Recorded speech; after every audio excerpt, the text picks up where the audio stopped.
Кыргызстанда номер 1 блогерша Таирова ким мен аркама хайп кармаса, ким Таирова деп камтырап чыкса, итерем эме. Уктуңарбы?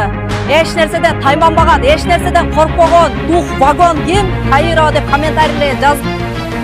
Красавица жолго чыкты, Липпой шаарды, Липпой областын кыдырганы, кимден ким менин аркама хайп кармаганда Липпойду таптым үйүңөрдөн бери. Мәтилдесин саспан канчыкта силерден калктым, кылышында мен аркама хайп кармаганда ким анау эки турас ташып чыгатканда мен доканамда сас кеткенде Липпой колун жазмам деп турарды. Күнү менен топтолуп калыш. Аначы юрист адвокат жалгабаган. Көрсүңөрбү?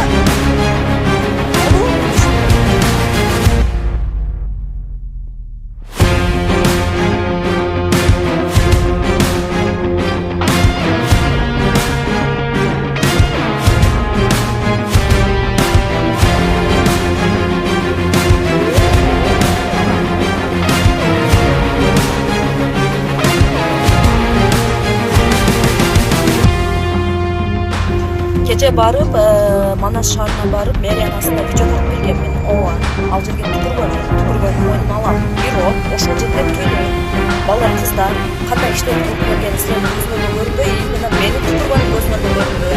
Бир нерсе болсо эле багасын чыгып атасыңарбы? Сиз өзүңөрдү эр ойлосоңуз бөлүк шерек.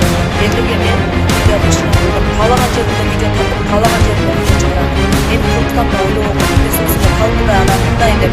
Ошол жерде презервативдер жатыптыр, ошол жерде салфеткалар жатыптыр, ошолорду тазалап койсоңор болуптур. Камерадан караганчы болуптур, ошол жерде салфеткаларды антып, ошол жерде курган күндөрдү өткөрүп ичип атышат, ошол жерде чечип атышат. Эмне ошолор көзүңөргө көрүнбөй, эми мен бир жерге түкүрүп койгон көзүңөргө көрүндүбү? Мынакта өзүнчө мага кыйын болуп, мени коркуткандар, силерден да кыйын туугандарым бар, силерден да кыйын менин да күчтүү тааныштарым бар. Өзүнчө кыйын болуп, кичине баягындан койсун эле чыга бербегиле, уктуңарбы? Силерди да түйрүп кеткенге духум жетет.